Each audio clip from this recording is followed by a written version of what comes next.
We are going micro, no longer looking at macroeconomics and public finance. We're focusing on what matters at the household level. But before we get into it, I just want to, and I hope you'll join me in really appreciating the team that provided that lunch. It was amazing, wasn't it? Sergio and team, come and take some applause, please. So we're looking at how to protect households from the shocks that we've all recognized this morning, and moving a bit away from the pessimism and gloom of the first session and the uncertainty of the second, to focus on what's been put in place, what works, and how is it financed.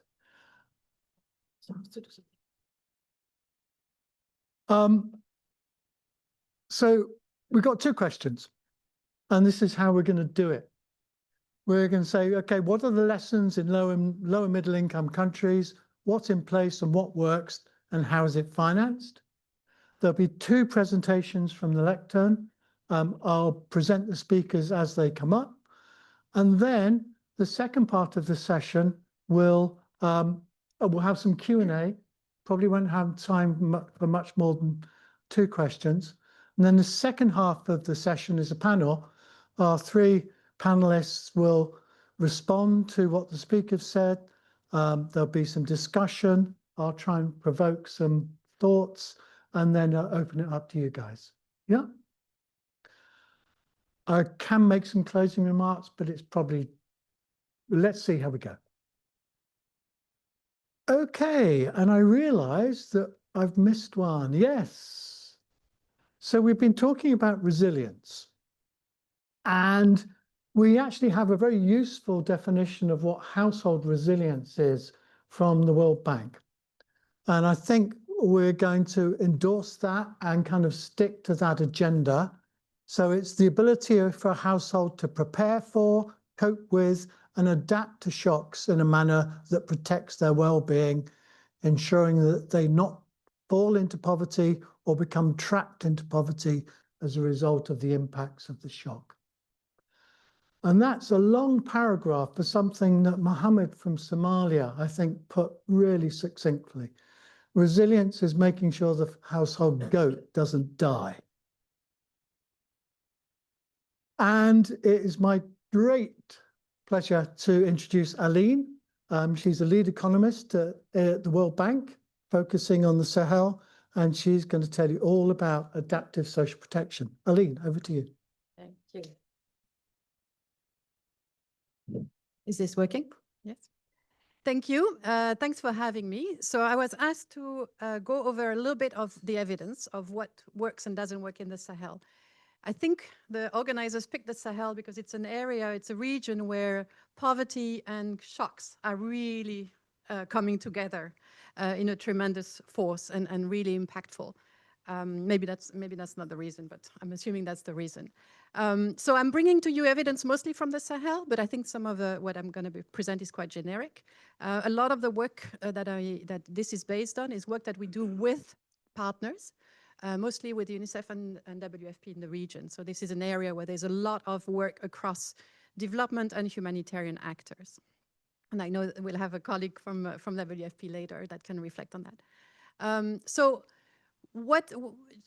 just going to start with a quick definition of what we mean by social protection, or some people call it adaptive social protection, or whatever we can call it, whatever name. But what we mean there is social protection systems that are able to somehow adjust to shocks, right? And the idea is that these systems and the programs that they roll out allow households to build capacity before shocks. And so you have there on the graph households in red, which are those that are not protected by programs, and those in green that are those who benefit from some of these interventions.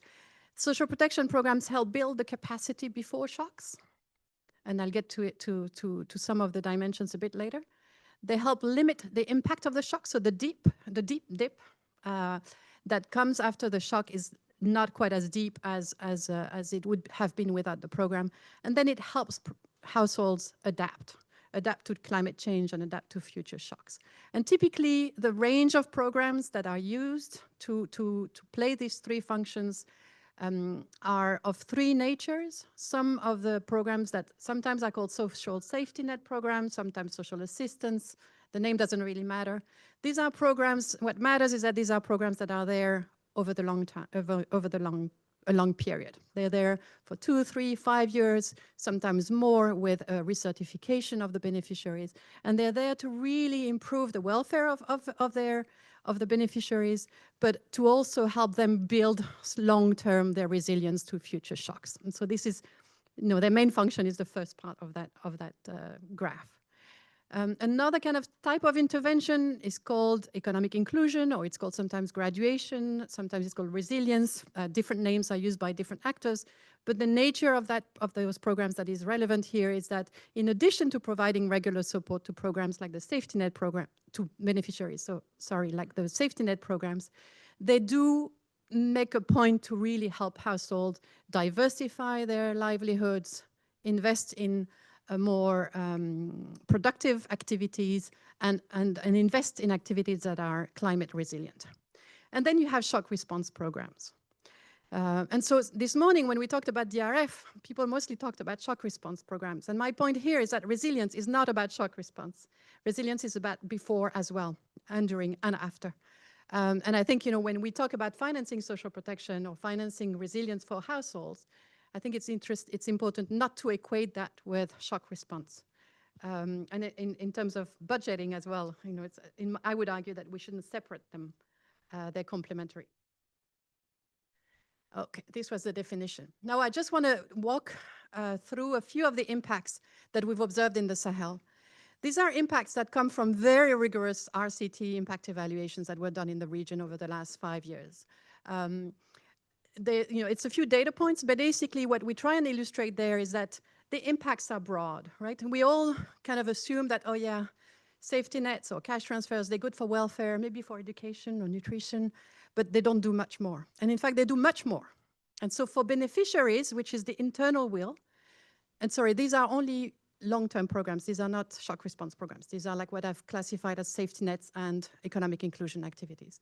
What they do for beneficiaries is that, yes, they do help, I can't see, they do help build consumption, they do help reduce food insecurity, sure, that we all know. But they also improve productivity. A recurrent transfer that's reliable and that's timely does help the poorest of the poor improve their productivity. It works. It does help them improve, kind of diversify their productivity, invest in assets, invest in savings, which can help them smooth later shocks. And then it also, where am I? Sorry. And then it helps them face shocks, right? So we now have strong evidence, very rigorous, that, thanks to these regular programs, and here I'm not talking about shock response again, households, in the case of Niger, for instance, were able to maintain their consumption level where other households were experienced on average a reduction by 1/4 of their consumption. So for the poor and the most vulnerable, these programs, they're not an expenditure, they're not only a consumption, they're an investment. And they work as investments, right? And I'll get a bit later to some of the kind of return on investment or the rates of return on investment that we see. What's interesting too is that, and it goes to the political economy, I guess, of safety nets and social protection in general, is that they have also an impact outside of their direct beneficiaries, a large impact. We're starting to measure some of it, not all of it is measured yet. But it has impacts on the local economy. I'll get to it in a second. It has impact on future generations by boosting the education, the health, the skills of beneficiaries and their communities. And it has impacts on social cohesion, which is an investment in peace, which is an investment in future resilience to shocks. I want to spend a minute on the economic impact because I assumed everybody here was going to be from a kind of finance background, finance minister background, maybe not. This is some evidence from East and West Africa on the first round impact of some of these safety net programs, the first round impact, right? So there's second round, third round, fourth round impacts that we assume will be there that we haven't measured yet. And so basically it shows that after one round of effect, any injection of cash in a community has, between 108 and 180 impact on the local economy. And if you start aggregating that up, if programs are to scale, this is enormous, right? This is, I was told, but I don't know what the data is from, and so I don't want to be quoted on that. This is higher than the impact that most stimulus packages during COVID and stuff like that, apparently. I don't know whether it's true or not, but I was told this is comparable or higher to a lot of economic stimuli packages that can be put together. So although it's small amounts, of course, so the multiplied impact will be small. It is a very impactful and very worthy kind of cost-effective measure. So this was for the evidence. Now, I also wanted, or was asked, to kind of focus a little bit on kind of explaining how and why this kind of interventions, social protection, are efficient and are cost-effective, and increasingly so. And I'll just take 4 illustrations for this point. A first illustration is a lot of the progress that has been done recently in putting together social registries. And in the Sahel, which is a region that, as you know, has also undergone a lot of political and kind of conflicts, political unrest and conflicts in recent years, all the governments are building these social registries and using them to improve targeting, so to be more progressive in their impact, so that kind of boosts the impact. To reduce the costs, where, when an instrument like this one is used by multiple programs, the cost of targeting decreases, but it also helps to reduce the fragmentation and improve the impact of each of the program by coordinating programs that can be complementary. So earlier we were talking about, plans and how do you boost the resilience and how do you put that in the DRF finance plans in a way. And I think what's important is that resilience, it's like poverty or like vulnerability, it's multidimensional. And so to address resilience and to boost the resilience of the population that's most affected by shocks, you have to look at it from different angles. You cannot fix one part without addressing the other part. I think otherwise the investment is probably not worth it or not as productive as it would be if the kind of health comes at the same time, the education comes at the same time, and so forth and so on. Now people say, oh, it's very costly and all that. And I think that's kind of a bogus argument, right? I mean, the cost for these registries is very low in countries where the registries are established. And even when the systems are nascent, where the costs are much higher, they're very quickly amortized when 2, 3, 4, 5, 20 programs use them, as is the case, for instance, in Mauritania. Now, the second point in terms of cost effectiveness is around payment systems. And I think, there is a point to be made. For the importance of the delivery, right? And here what we've seen over the years is that in a way, as an intervention, a monetary transfer is much more effective than many in-kind transfers, right? And this has been shown over and over again, except where markets are not functioning, right? In which case, of course, in-kind kind of support or other forms of support are useful.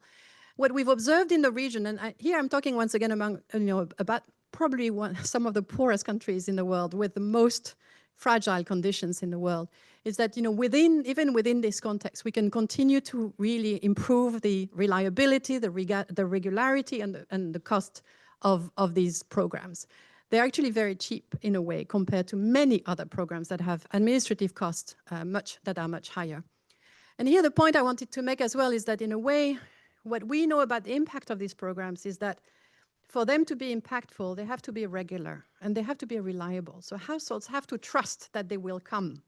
For them to change their productive function, to change their investments. And so they have to, in a way, kind of make them part of their regular incomes in their minds. And that's where, earlier there was a conversation around DRF and around, should we have a plan? Should we have a strict plan or not so strict plan? In my mind, it's not about whether the plan should be very strict or not strict. In my mind, it's about whether the programs are ready to go so that they can be timely and so that they can be trusted as coming when needed, because that matters as much as the intervention itself, the trust that it will come. That was the second element on cost effectiveness. The third one, oh, here my kids made an animation, so forgive me. This is a kind of food, this is like a seasonal food insecurity crisis in the Sahel, very rough. And basically what we are showing there is that, if you kind of respond to that shock, so here we're talking about shocks, respond to that shock with humanitarian response, there's a certain cost to organizing humanitarian response, right? It's much more costly than whatever you can plan and anticipate. Now, if you have the safety nets that I talked about earlier, the regular ones and the regular economic inclusion or resilience or graduation programs, you increase the resilience of households. So you diminish the need for humanitarian response, right? And if on top of that, and this is where my kids' artistic skills come in, if on top of that you also have regular programs that have built into their DNA the ability to respond to shocks, you further decrease the need for humanitarian response. And not only, and that's cheaper, right? It is cheaper to respond with planned programs and with kind of those that use established systems than to have an ad hoc response, right? So I think, social protection does both reduce the need for kind of I call it humanitarian, it's a bit unfair. I should call it like, I don't know,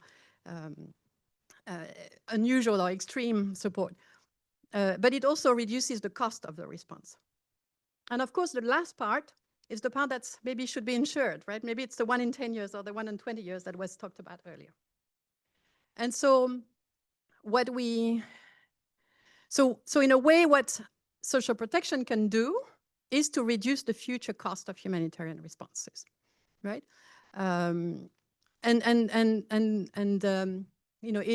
It reduces the cost of it by using systems that exist and by anticipating, prepositioning not only the financing but also prepositioning the programs. The programs are ready to roll, right? That's what's important, right? So the PFM needs to be ready to channel the resources and to allocate them, but the programs need to be ready to roll as well.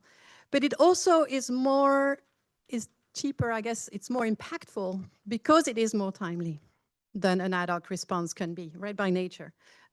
Even the best ad hoc responses tend to be less timely and maybe less predictable, right? And so that, once again, it's not only the kind of absolute cost, it's also the timeliness and the predictability or reliability that boosts the impact and hence the cost effectiveness.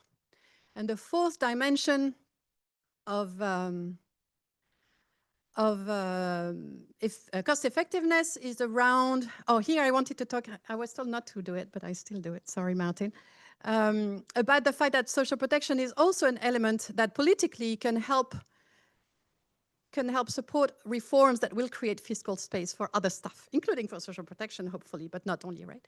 So here on the right, you have a graph which shows in the left top corner, the reforms where there was a simultaneous compensation transfer and where there were no significant protests at the left, right? And so they were successful reforms of, this is food subsidy reforms, energy subsidy, I'm sorry, energy subsidy. I should have put the source, I'm so sorry. And at the bottom right, you have the energy subsidies that faced significant protests and had no simultaneous compensation transfers. So I think what's interesting there is that, it is also an instrument that allows other reforms to be implemented. And it also protects the poor during those reforms, right? So if you are able to use, and so some of the colleagues here on the left had simulated what would happen to poverty if you removed energy subsidies. And so if you take Senegal, if you remove energy subsidies, the estimate was that poverty would increase by, I guess, almost 1 percentage point. But if you allocated half of the savings to social protection, it would be reduced by more than 1.2 or 3 percentage points with nice fiscal savings in the process. So now what are the implications? And this is my last slide. Thank you for your patience. The implications for public finance. And my conclusion is that, in a way, social protection is fiscally realistic. It is not that expensive, but it is way less expensive than not doing it, right, in the medium term. Even if you think about the horizon of a Minister of Finance, I think that holds as an assumption, that it is less expensive over his or her political life to act than to react. We estimated in the Sahel, for instance, in 5 of the central Sahelian countries, that it was less than $1 billion a year to cover the population in need. And that includes both kind of regular programs and temporary support to refugees or to those affected by shocks. While on the other hand, the cost of the inaction, as we know, is incredible, humanitarian needs that would be spiraling, but also political costs that are related to increasing inequality and increasing social tensions. And so the implications for public finance would be twofold. One, to invest significantly, and then second one, to invest differently. So the first one, is, the point we're trying to make is that the return on investments are very high. And so we have to stop thinking of social protection as an expenditure. It is an investment. Just like a road might be an investment or electricity might be an investment, this is an investment that has very high rates of return and that can function in contexts like Chad or Niger or Burkina Faso, right?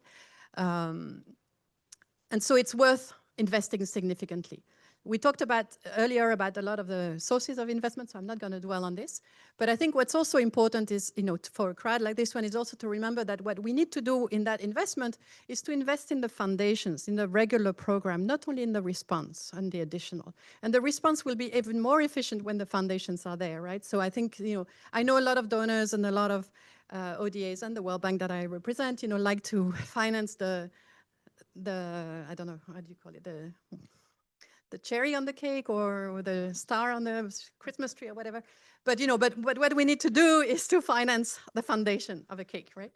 And then the second point is to invest differently, right? And there the point I would like to make is that the public finance, the mobilization of funds, whether it's, domestic funding or external ones, it's not only about the amounts that you will finance, it is also about the cycle of financing that has to follow the cycle of donors, that has to follow the cycle of crisis, and that has to start, being over a longer time with a kind of to build the trust in the governments that they can count on that support to invest in their systems while they progressively boost their domestic financing. And then there's also a need for a change in the nature of the support. And so enough of the earmarking of the financial support for a particular region or a particular bell or whistle that you might put on the cake. It has to be about supporting the national systems. And so I think it's not, so no earmarking in the sense of the pet project of FCDO or of the Danish government of Foreign Affairs of the Month. It is about respecting that there's, countries have national visions, and that's what we need to support. And the last point there, and this applies to the World Bank as well as other financiers of the sector, is that we also have to accept that there is a risk involved in these investments, and that we shouldn't be shy of taking these risks, and we should be conscious of the risks, and we should plan our support in a way. We talked about resilient financing earlier, we talked about resilient households, and here I want to talk about resilient institutions, right? So we need to make sure that the systems that are used to deliver support, whether it's in social protection or in health or in education or whatever, are resilient to shocks themselves. And they can continue to operate even through a crisis. So this is it. I'll leave you with these thoughts, and I'll ask my colleague to come in. Fantastic. Thank you. I told you it was a positive session, didn't I? Thank you, Aline. We're now going to ask Jane to come and present experience of what's happened in Kenya, where she's the director of the National Social Protection Secretariat. Thanks, Jane. Good afternoon, everyone. Aline has just done 3/4 of the work for me, so I will not even go through the slides, but I'll just kind of, in a bird's view, give you what is happening in the Kenyan scenario. And I'll be looking at this from two perspectives: the social safety nets, which are the cash transfers, and what in Kenya we are calling the complementary programs. Because we realized as government that cash alone was not sorting these vulnerable people the way we wanted them sorted. And for a background, the cash transfer in Kenya started way back in 2004, with only a population, with only reaching about 500 households. And that time we were giving an equivalent of 500 Kenya shillings. Those numbers have increased now to 1.7 million households and individuals, because we have, I'll be taking you through to see just how does the Kenyan cash transfer look like. We have basically 4 types of cash transfer. We have one for the older persons who are 70 years and above, and we have about 1.2 million older persons. Now, my colleague from Treasury and the statisticians will tell you the average of a household in Kenya is about 4.5. I don't know whether we have a 0.5 of a human being. But assuming we go for the 4 members of a household, if my grandmother is getting that 2,000 that we give, times how many, you can see the numbers that we are reaching. Then we have the cash transfer for the orphans and vulnerable children. This is actually where we started from. And in this group, we have about 400,000 households that are benefiting from the cash transfer for the orphans. We have cash transfer for persons with severe disability. And then we have the hunger safety net, which basically looks at our arid and semi-arid areas. Now, when you give this money, the question is, does it solve the household problems? And the answer is yes and no. Yes and no, to some extent, it helps them mitigate some of the shocks that they get. And no, by the virtue that the amount we are dispensing cannot cater for their everyday need. So what have we done as government? We have come in with complementary programs. We have one we are calling the Nutrition Improvement Through Cash and Health Education. This particular one, we call it niche, targets households with a pregnant, a lactating mother, or a child below 36 months. The reason being, the nutritionist will tell you, the first 1,000 days of a child make all the difference. And I was just discussing with somebody here, and we are saying, yes, we invest in the first 1,000 days, make sure that they get their nutrition counseling, they get their nutrition top-ups. We give them a top-up of an extra 500 shillings to buy nutritious food for the child. But what happens when a drought sets in and this child gets malnourished? You reverse the gains again. So the essence of this cash transfer is to ensure that even when shocks set in, the family is still able to afford some nutritious food for this particular child. The other thing that we also link with that one of the nutrition is on the positive parenting. You look at our statistics on violence against children, over 45% of our children are abused before they get to 18. How can you reduce that? Because it has its own psychosocial impact on these children as they grow into adults. How can we reduce the gender-based violence that we see in the country? Most of it is emanating from how these children are handled when they are young. The other one, we have the economic inclusion, which is what my colleague Eileen talked about. In the economic inclusion, we are doing both consumption support and the investment.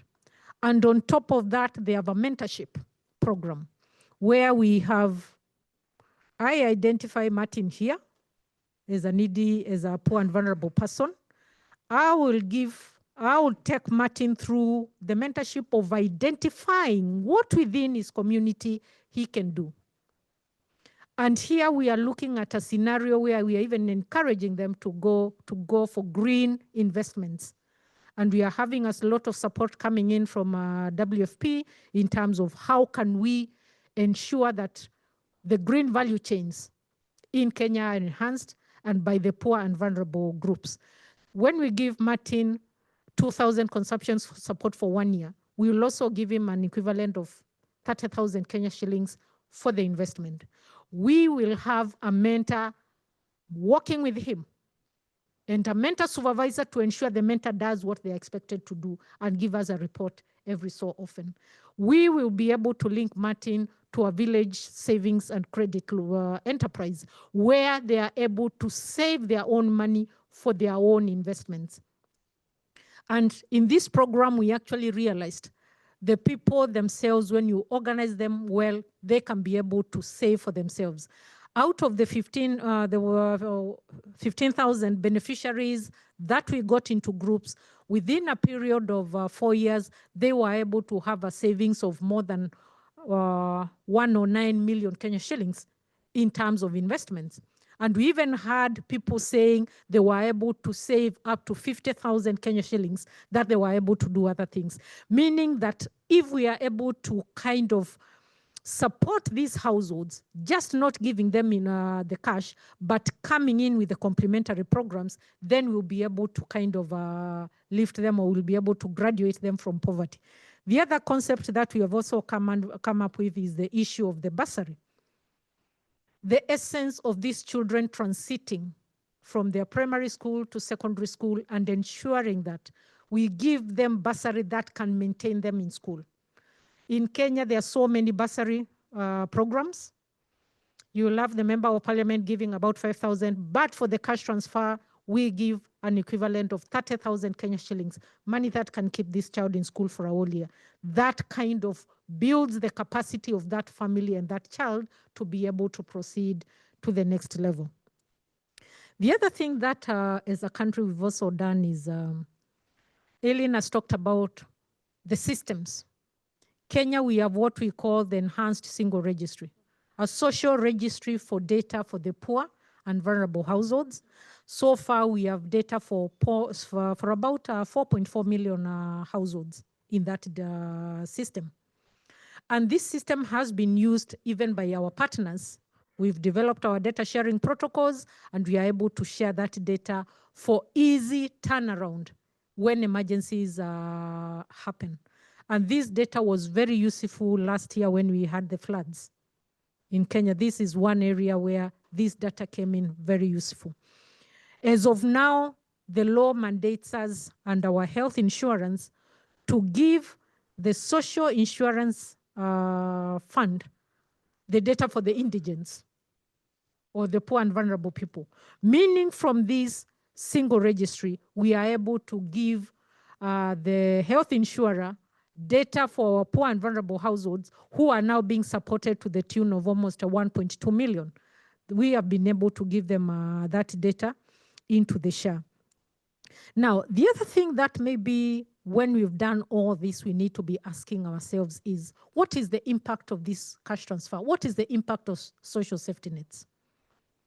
And the one thing that we have to agree, and there's research which has been done on this, is on issues of health. When we started off the cash transfer for orphans, the biggest challenge we had was child-headed households, children getting into childhood prostitution. The issue of HIV was a big problem for us, but we have improved the health of those particular households by linking them to our health insurance, and they're being paid for their insurance, and they're able to access their medical facilities. In terms of child protection, the positive parenting program that is a complementary of the cash transfers is helping parents learn how to deal with their children and reduce the child abuse cases that as a country we have been able to see. The other issue is on issues of security. And I've been listening to all this conversation about the budget cuts. And I was asking one of my colleagues yesterday, as the world, are we ready for the security risk that comes with the budget cuts? For example, the other day I'm talking to my colleague in UNHCR, and they're telling me the food for the refugees has been reduced. Do we expect the young men and women in the refugees to sit hungry when they know they can get out there? Aren't we creating a fertile ground for radicalization when we reduce this funding? Because if you came and told me, Jane, I want you to go fight in South Africa, in Somalia, here is your $100 or $2,000. What am I supposed to do if I don't have food? I'll simply move. So we need to be asking ourselves, when we talk of safety nets, how do they link to the security of each and every one of us? Because until we are able to address that, then we may just be sitting on a tickling time bomb that might blow on all of us. And that is where social protection, we keep insisting, has to find the same seat with the infrastructure project when it comes to budgeting and planning. Because the question is, whom are you budgeting for? Whom are you developing this infrastructure for? If you are going to have socially demented people who are going to kill themselves on those roads, does it make sense for all of us? We need to have a serious conversation in terms of how do we want to have this. Now, in terms of funding, Kenya funds her social safety net 100% from domestic revenue. Started off with donor funding, but from 2013, donors pulled off and the government had to take the responsibility of funding. I think in sub-Saharan Africa, apart from South Africa, we are the only country which is funding their social safety net 100% domestic revenue. And when it comes to issues of payment, initially we used to pay every 2 months. Now we pay on monthly basis. And my colleague from the National Treasury will tell you, his salary will not be paid before the social safety net money is paid. When our president said that, we thought, okay, this is another political statement, but when we were told your salaries are not going to be paid before you pay the older people, it was like, okay, let's go on this. The other thing that we've done with the payments is Kenya is very good in technology. And we are now paying this cash transfer using our mobile money. That means my grandmother can walk to the next door shop, get her 2,000 and get back home. Initially, we used to pay through the banks, which was very tedious for some of these because of where the banking agents were. But now using the M-Pesa payment, we have been able to kind of make that delivery very fast.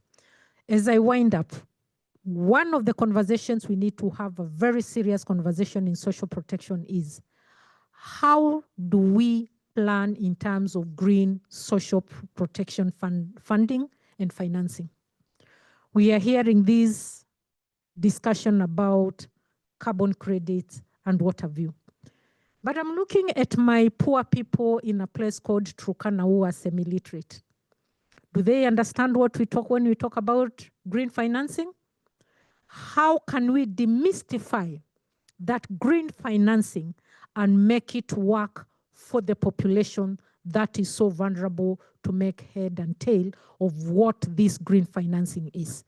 Until we are able to get other sources of financing, then if we went to another lockdown, trust me, even here in Britain, I am sure there is very little that will be done differently from what was done in 2020 during the lockdown.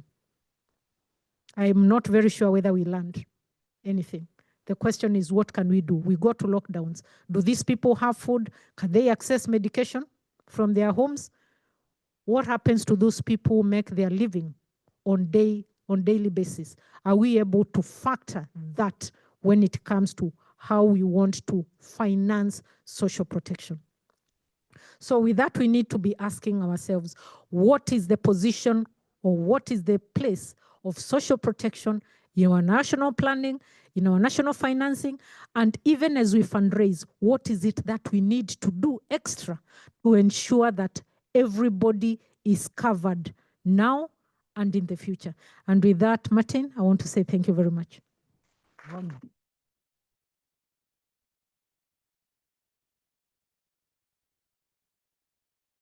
Okay, we've had positive, and now we've had more positive. And I'm going to throw it open. We have about 5 to 8 minutes for some questions. Who's handing the mics out? Someone at the back? I won't give this one away, yeah? That's a bad thing. Keep it.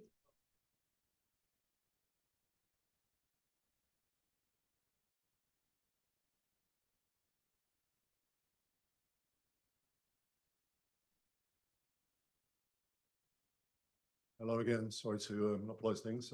So it's Alan Harding. I used to work at DFID, and even though I'm an economist, I did actually work on some social protection programs.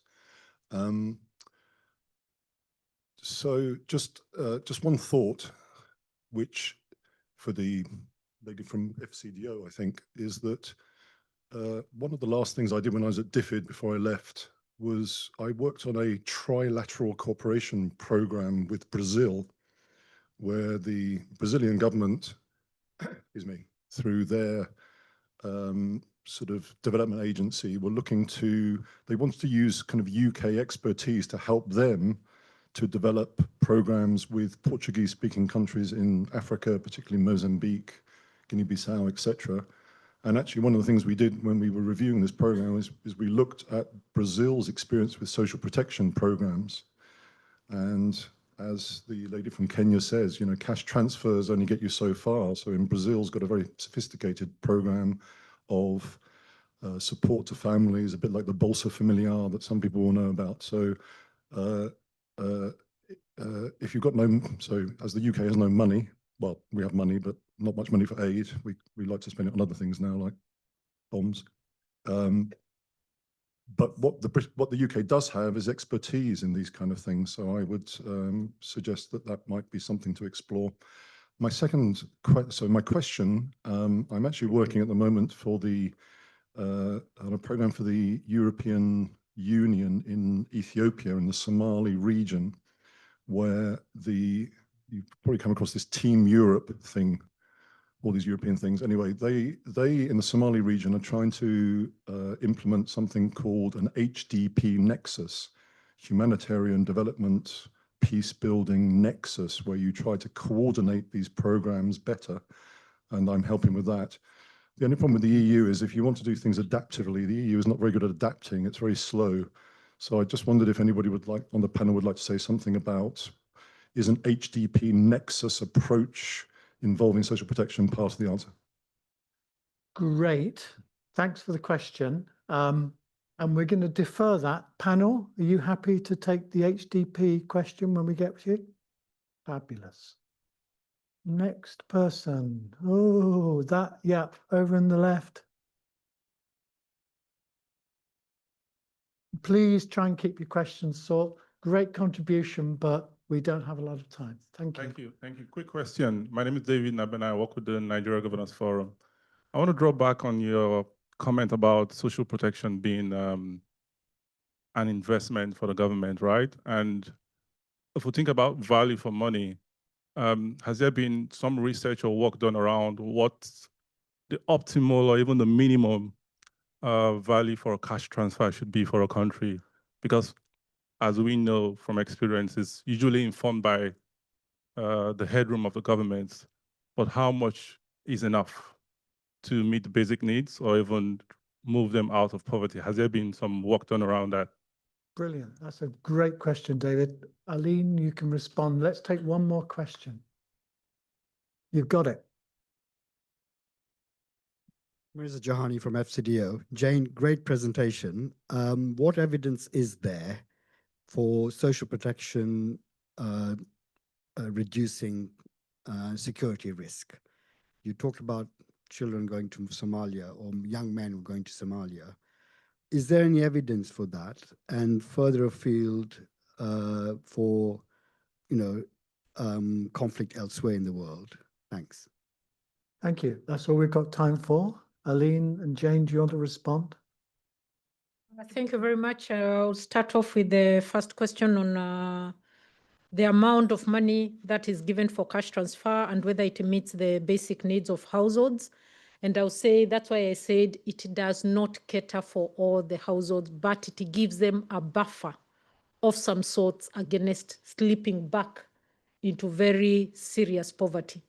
What we have in Kenya, we have research that has been done on the minimum food basket, but this varies from one agency to the other, so we do not have a standard minimum food basket on that.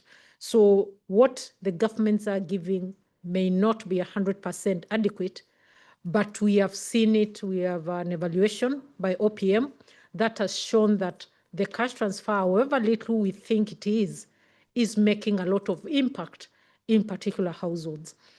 Secondly, on the issue of security, I was just giving an example of what will happen if social protection is not prioritized. for households that need that support. And that's why I asked if I'm in Dadaab and my food ration as a young person has been reduced. The top-up cash transfer I was getting is no longer there.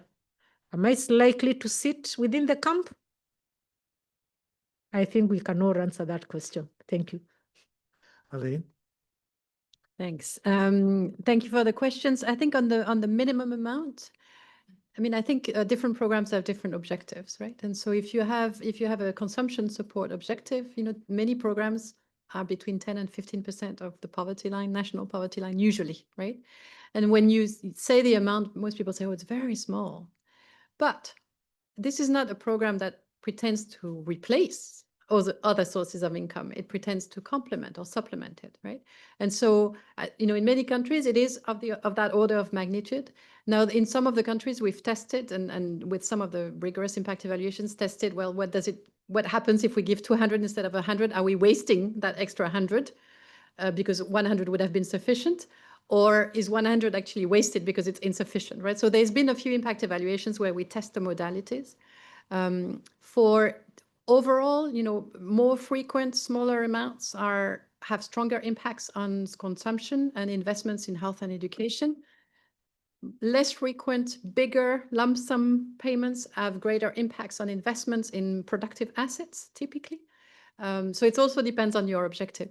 To give you an order of magnitude, many programs of, you know, the economic inclusion programs I was telling you about, which have this incredible return on investment in the Sahel, cost about $500 per household. So it's nothing, right? And what makes the difference is that households there's a consumption support that means that they don't starve, and so they can project themselves into investing into something new. There's the coaching that Jane was talking about, the accompaniment, the group work where you organize group savings, and then there's a little kind of injection of cash, right? And that injection of cash, we tested different modalities, and actually the lower one we tested was sufficient to make a difference. So in a way, any additional dollar was wasted, I guess, in some ways, right? So I think it's empirical as a question, but this is something that we've looked at in many different contexts. I think it's very context specific, but if you want, you know, I could point you to some of the literature on that. I think I'll stop here. And the security? Oh, on the security, so I don't know, I can't remember who asked the question. Oh, sorry. I don't know, I haven't seen any rigorous evaluation that showed the reduction in the number of kids that go for the jihad, you know, that I don't think they exist. But we have some evidence, and you know, we have a big research program currently with WFP and UNICEF in the context of the Sahel to try and measure the impact on social cohesion. So both cohesion within a group, cohesion across groups, and kind of social cohesion in its vertical dimension of the relationship between the state and the individuals. And you know, so we're kind of trying to expand the evidence that exists. There's a little bit. We've done a big literature review, if you are interested, which shows that, you know, it really depends on the design of the program and how it functions and its implementation. But that if well designed, for instance, you know, there's a case of programs in Chad where the programs were able to actually foster greater social cohesion between refugees and host communities, because it was designed in a way that was inclusive and that made sure not to create tensions between the refugees and those who live in the communities that host them. We've seen, so there is a bit of evidence on the fact that, you know, if the targeting is done in a way that's transparent or perceived as being transparent, there's greater appreciation for the state and greater respect for the kind of local authorities. So there are little bits and pieces of evidence, but you know, this is definitely an area where we're expanding. Thank you. Thank you. And I think you're seeing the depth of experience that we've managed to get. Sorry, Carl, you're going to have to sit on it. And because we're going to the panel, and I'd like to introduce the rest of them.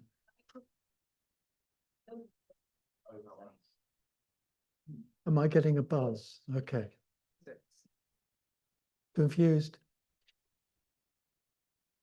Joining Aline and Jane on the panel are Sophia, who she tells me had 20 years or more experience with UN agencies and other groups on social protection and related issues, and recently wrote the most fantastic report on what's happening in long-term conflict-affected humanitarian situations with social protection.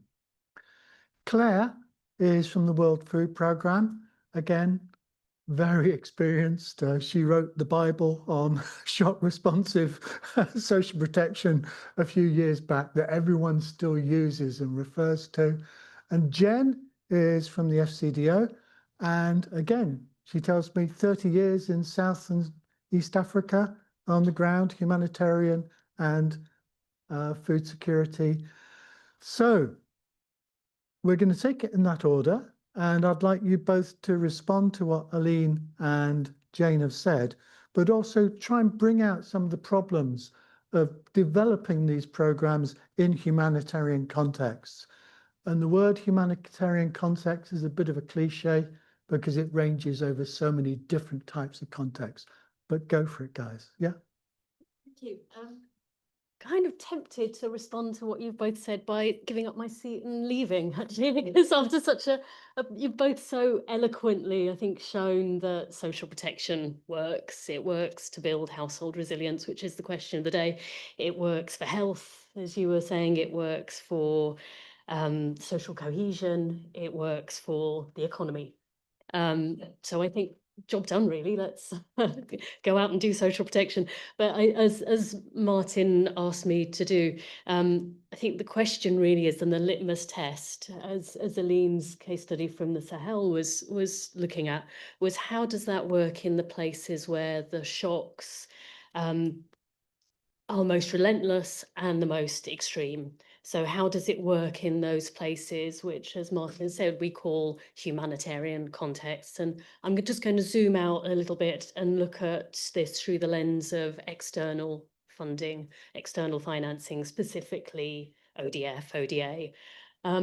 And you're unpacking with the cliche of what's humanitarian is really important, because I think we need to start with asking ourselves, what's the difference? What's so different about humanitarian context to other low-income contexts which are facing shocks? From the point of view of the household that is in chronic poverty, perhaps facing the loss of their home or their livelihood or their now famous goat, due to, say, a drought or a flood, it's probably not that much difference if it's a humanitarian or context or not. But from the point of view of the international aid system, quite a bit. Because broadly, what makes a humanitarian context humanitarian is that the severity of the impacts of that shock overwhelm domestic capacities to protect and respond, and international humanitarian financing steps in. So you could say, from an aid lens, what makes humanitarian crisis is the presence of humanitarian financing. And you can see that's turning into something a bit circular already. And that circularity is exactly part of the issue that we need to look at, because many of these situations, many of these contexts stay caught on this humanitarian treadmill, on this default humanitarian footing, financing footing, for a number of reasons, some of which are structural, some of which are political, geopolitical, but not least because they tend also to be fragile and conflict-affected countries. These polycrises, to bring back in the term from this morning, which present often too many risks to attract development finance at scale.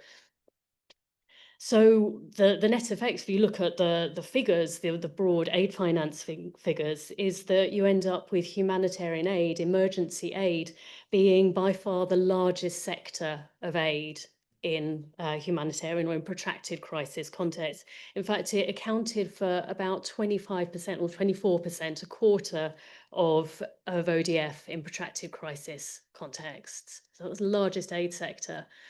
And then if you look at aid financing for social protection, specifically for social protection, I would do a Mentimeter at this point, but I don't think we've got time. But if you can guess what that might be compared to that 24% for humanitarian, got just 3%. So the challenge is stark, isn't it? It's how do we get off this humanitarian footing and onto a social protection financing footing? And presents a whole bunch of issues, which I'm sure we'll go into. I'm going to focus very quickly on just two of them, and that's the scale problem and the sustainability problem. So on the scale problem, if you look behind that 3% of ODF and see what's going on with it, the trajectory, if we actually look at the trends with it over the last 5 years that we've got the data for, on face value, it looks quite promising. So we've got what appears to be, if you take out the COVID blip in the middle of that, a positive sort of upward trajectory. And we see the ODF in protracted crisis contexts for social protection actually quadrupled over that period, reached about 5 billion. So not a huge amount, but what appears to be an upward trend.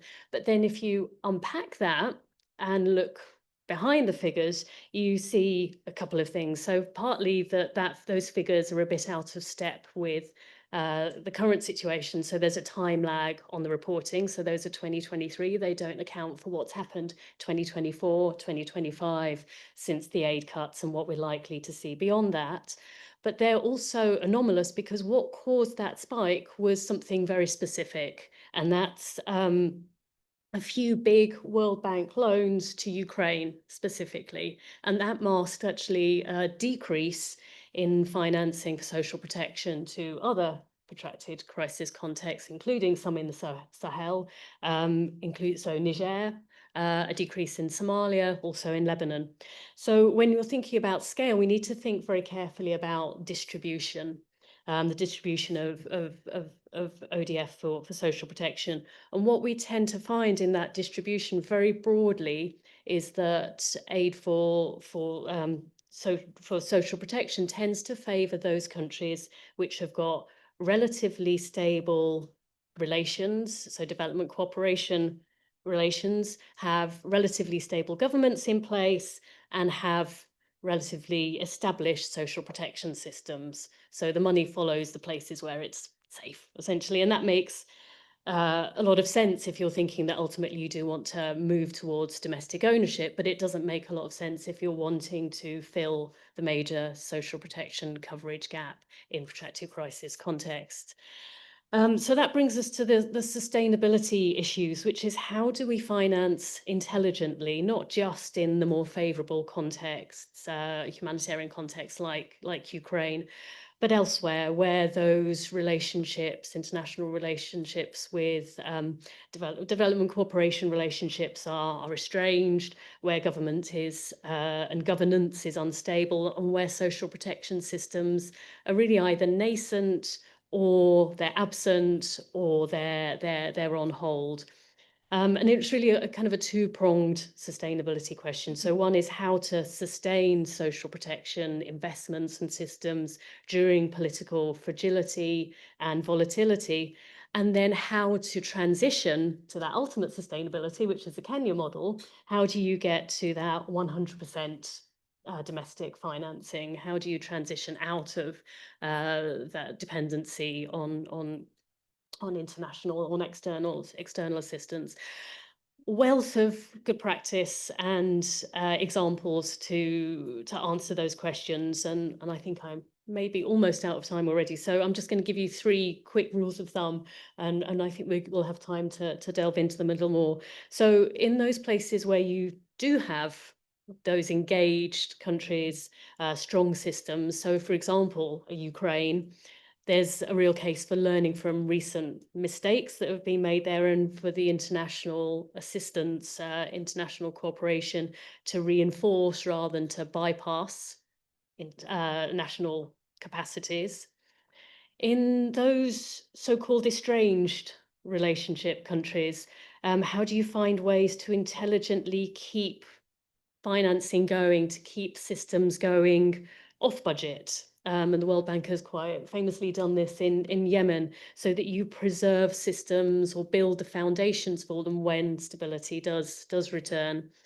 And then in states where there is increasing government ownership of emerging social protection systems. So Somalia is a really good case in point, and we heard how it's emerging from HIPC, how there's a number of social protection, including World Bank and other development partner supported social protection systems. How can you stay the course with patient support, patient finance?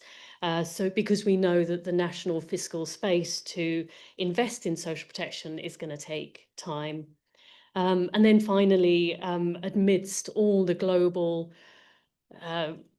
climate, political, economic volatility, how do we build that agility into the financing approach? So we've seen in the Sahel, amidst recent coups over the last 5 to 10 years, and the need to, or the suspension of on-budget support, that the ability to be able to swiftly, quickly change financing tack when political upheaval happens, that makes the difference between households continuing to receive support, receive those regular payments that make all the difference to lives, livelihoods, and security, makes a difference between that and the tap running dry.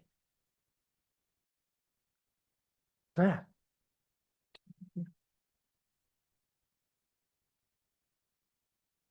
Thanks very much. And I think the job gets easier and easier as we go down the line, because we can just pick up the, the examples given by our colleagues. So I'm from the World Food Programme. One of the things that you may be thinking is, what is the World Food Programme doing in a session that's about long-term social protection funding? Because I know that we have an image that makes you think we're all about emergency response and we don't do the long-term stuff. So obviously, like all international humanitarian agencies, we have it as a given that we don't want to be saving the same lives over and over again.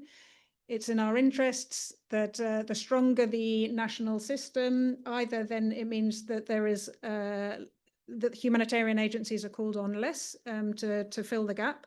And it also increasingly means that we're paying attention to how much we can use those national systems and work together and collaborate with governments as part of an emergency response when it's needed. We're often working in countries in which humanitarian and development actors are in the same space, and working in many places where the governments are also working to address the same crises. So it makes sense to align as much as we can amongst all of the different actors who are trying to solve the same problems. I think in my few minutes, I'm just going to give maybe a few examples of models, just to give you some small examples of what this looks like in a few different countries, mainly picking up from countries that have already been talked about. In the Sahel, WFP and UNICEF and others, and I think working with the World Bank as well, have this model that Sophia referenced as well, called the twin track model for shock responsive social protection. And it means when there's a need for extra support for households, ideally, we would work together with the government to implement the assistance to households.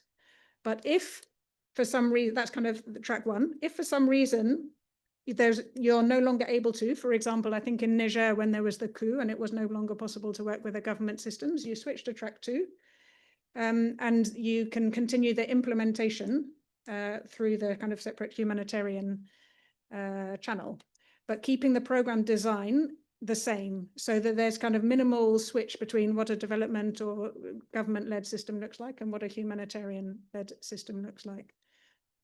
In all of these contexts, we should say that when humanitarian agencies are in a country for years and years at a time in these protracted crisis contexts, people generally ask, when are we ever going to get out of this situation? And in a way, you can think the ideal that we're trying to get to is a situation in which a problem is dealt with government financing, government designed, government implementation. And if you've got a system that's humanitarian finance, humanitarian designed, and humanitarian implementation, somehow you need to shift those bars from one to another. And they're going to shift at different rates. So in different contexts, you might find you still need your humanitarian financing, but you can work with a little bit of government implementation.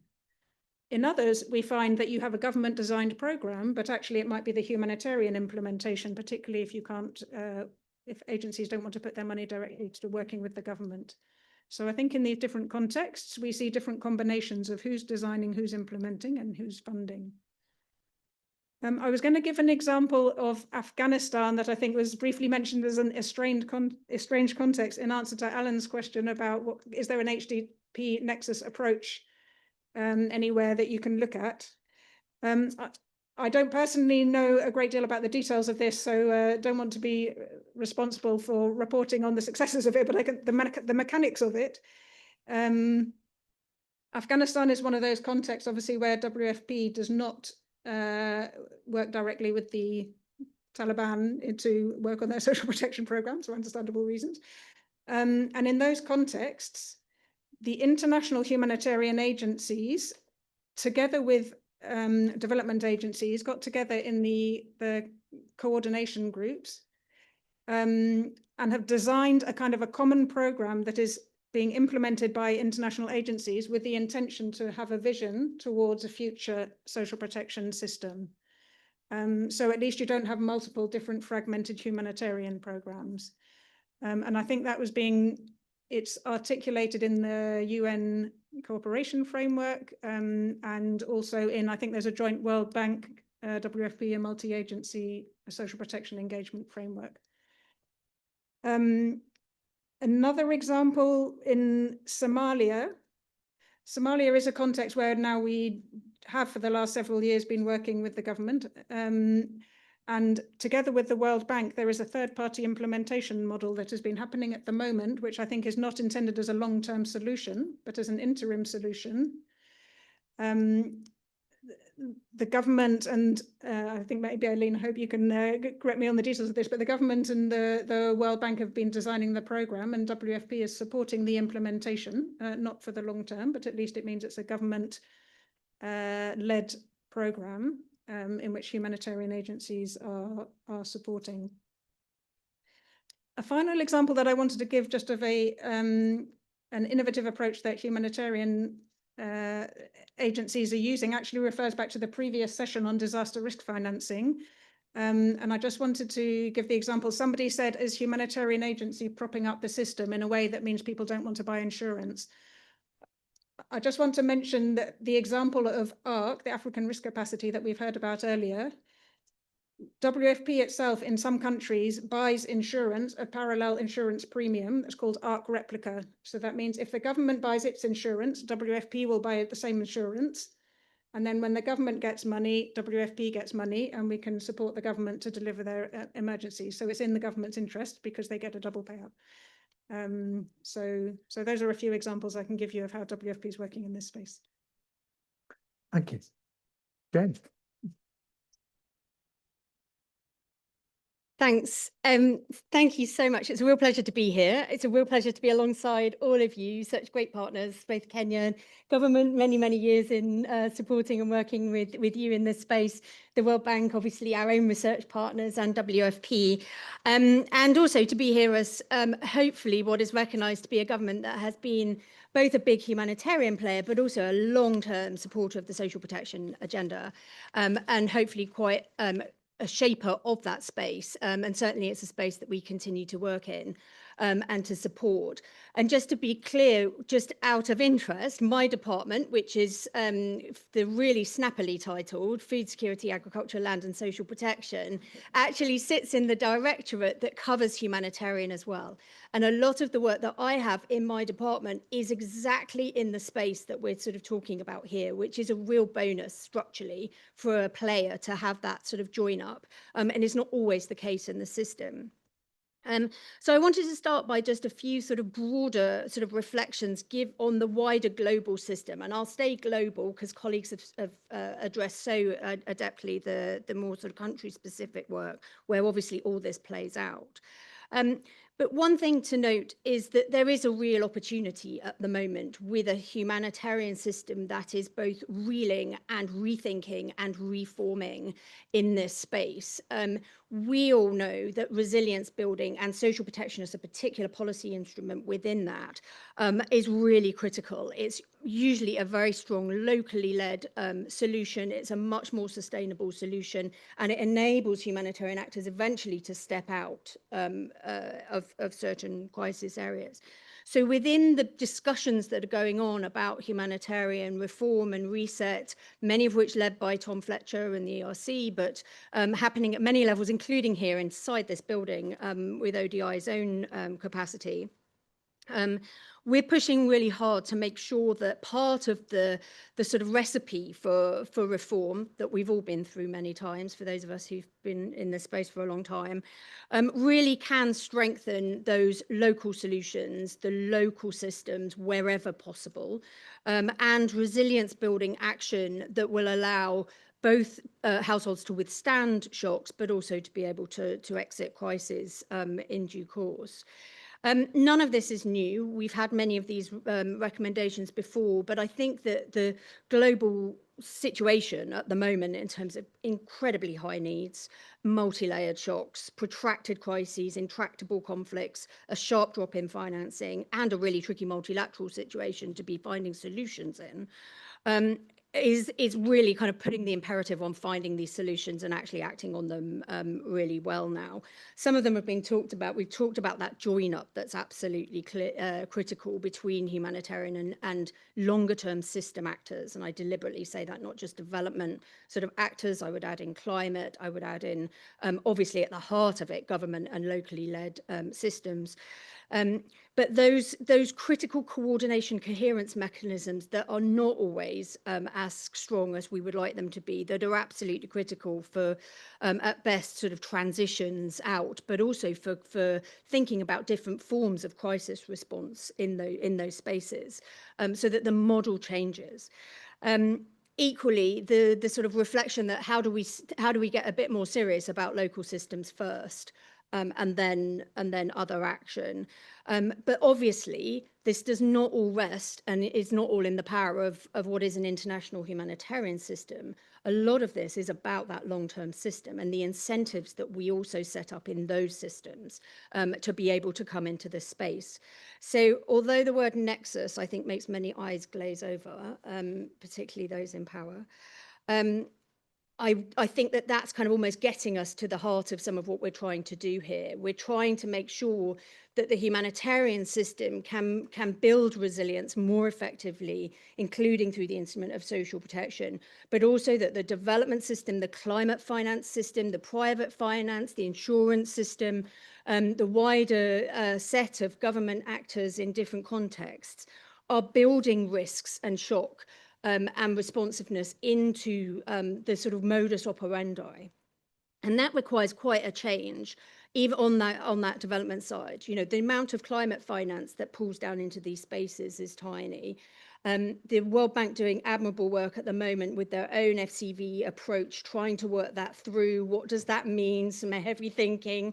Talk to Eileen afterwards if you want views.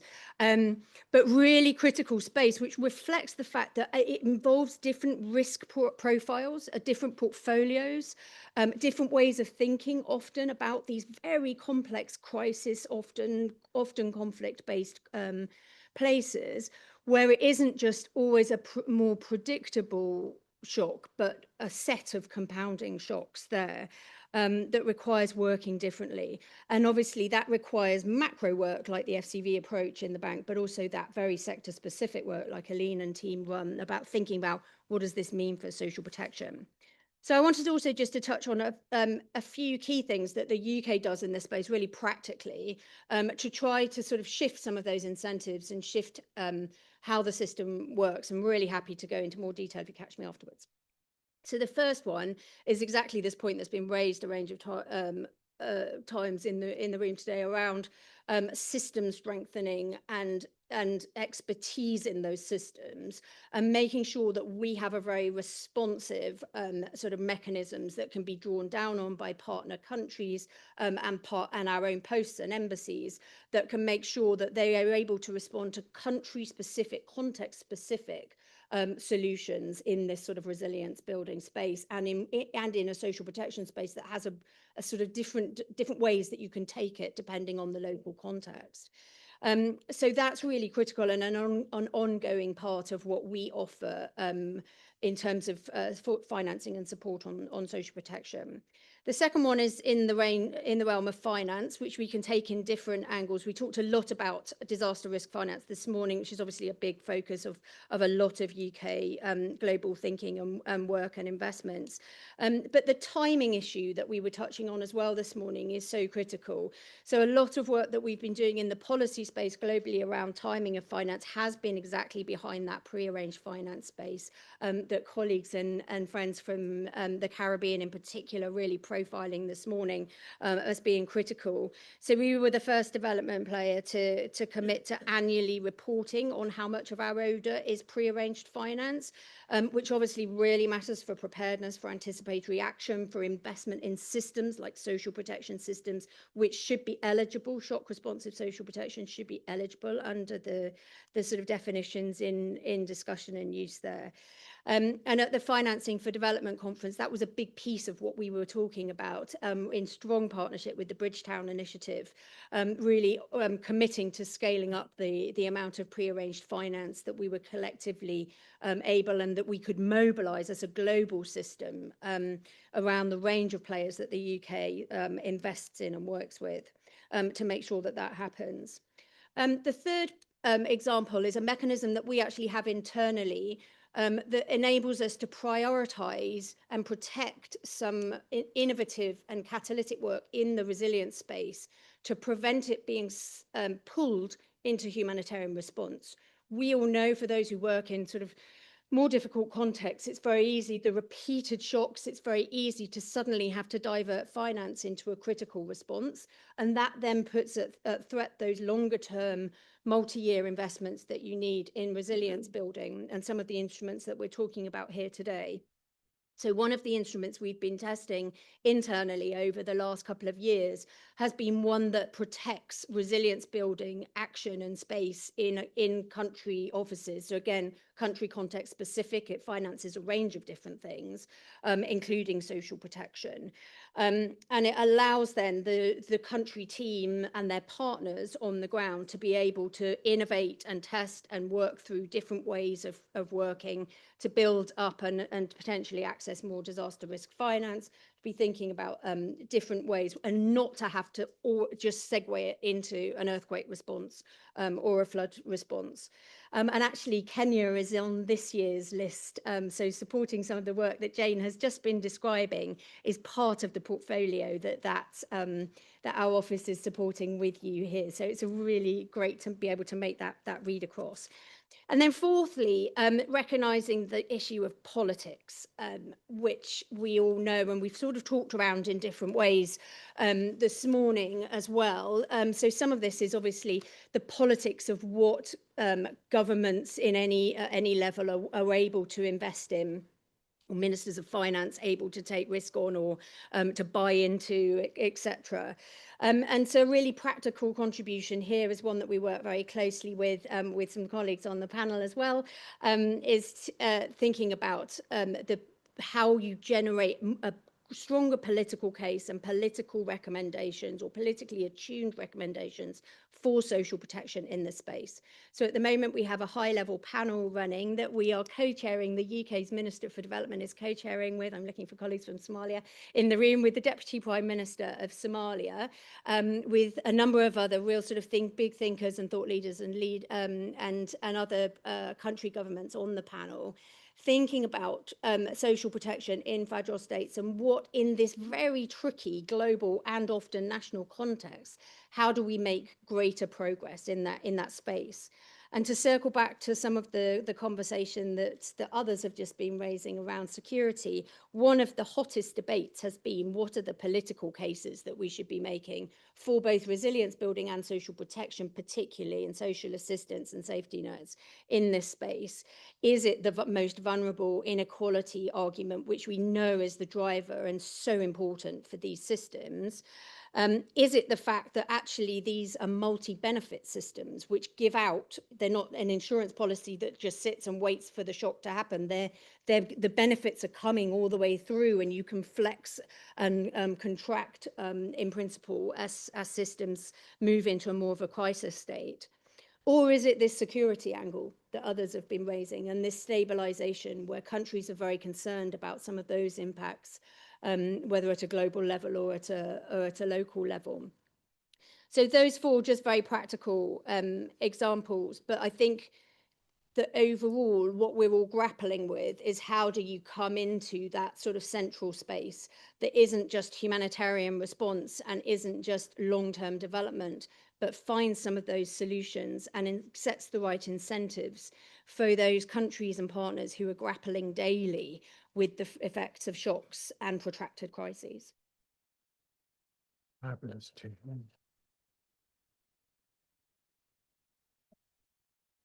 Oh my goodness. I told you it was positive, and now we have the building of future directions covered, but let's take the opportunity to ask questions of the panel.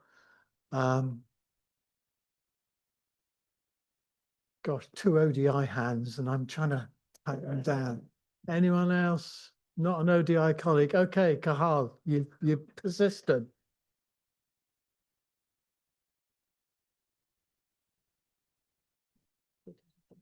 Thanks, Martin. Seem begrudging though.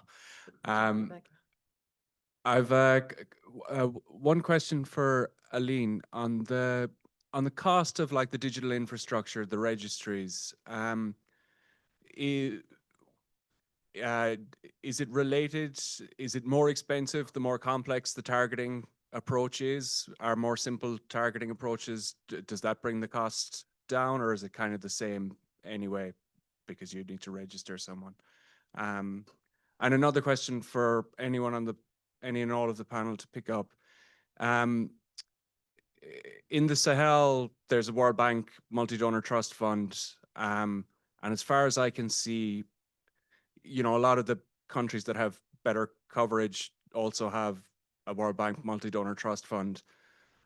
It's not clear to me how they get set up, and if they're important, should we not be seeing them in more places? Whoa. I have another question from online attendant.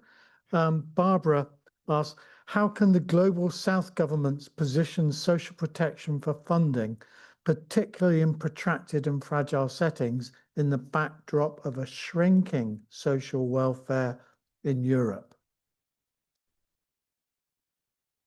So, one more question.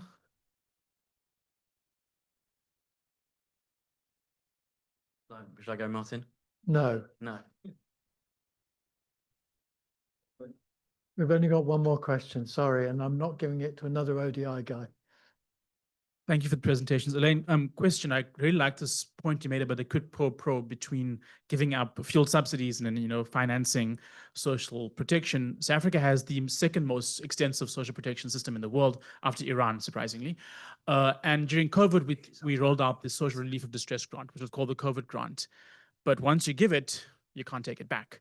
And so it's been a real big issue for us. And I think a point of exploration between LMICs versus EMEs or middle income countries. So I love your reflections on that. Thank you very much. Okay. I have a special request on the corner for a question. Please make it brief because we have 7 minutes. The question on European welfare retrenchment and how it's affecting our attitudes to aid. Jen, do you want to respond? So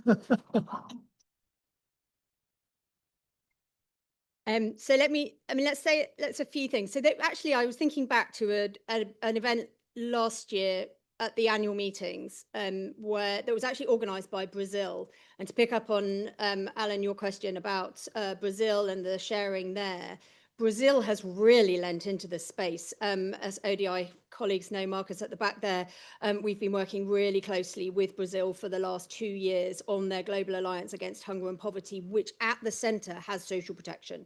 It has a broader suite of policy instruments that it's supporting, but at its heart is social protection.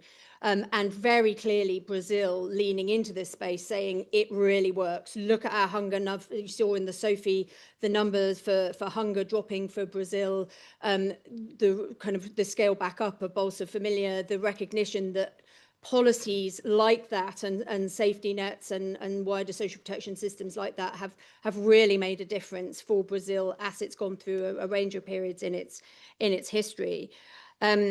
So that is part of, and in that event last year, the ministers of finance from a range of different countries were standing up, from Brazil, from Mauritania, from South Africa, from elsewhere, the UK alongside, all saying social protection, which can go up and down in sort of different popularities and different sort of framings, but is a core part of a suite of economic and social policies that most governments have, regardless of changes at the moment in Europe, for example. We still have a strong suite of universal credit, of a range of other sort of free school lunches in parts for many in the population. All of those kinds of social protection mechanisms within European context, within Northern context, a key part of that suite of economic and social policies that countries know are an important sort of combination. So whilst the sort of the headlines might be around sort of up and down, but that's still an absolute constant. And the work that Brazil is doing in partnership with ourselves and many others is really making that case very strongly, including we'll see a bit more closed doors rather than the open event of last year, but really important political Minister of Finance to Minister of Finance discussion within the bank annual meetings on exactly this issue. Okay, we have. There was also this question about the systems and targeting. Yes, setting up systems is expensive, but in the long run, it's cheaper. Because like for Kenya, our system has what we call a grievance and complaint mechanism module, where somebody can be able to complain when they have not received their stipend, or when there is something that, for example, for an older person, if they are being mishandled within the household by the caregiver, they can be able to do that. And we've also developed an online on-demand registration module, where we do not have to keep going back to the communities to collect the data. They can be able to self-register, and their data goes into the system, and that reduces a lot in terms of the amount of time and money that is used to get these people. Maybe unless for Sahel is different. Thank you. Okay, and I think you're not dashing off, are you? So if anyone wants to approach members of the panel with questions, but that has been an amazing session. Thank you very, very much.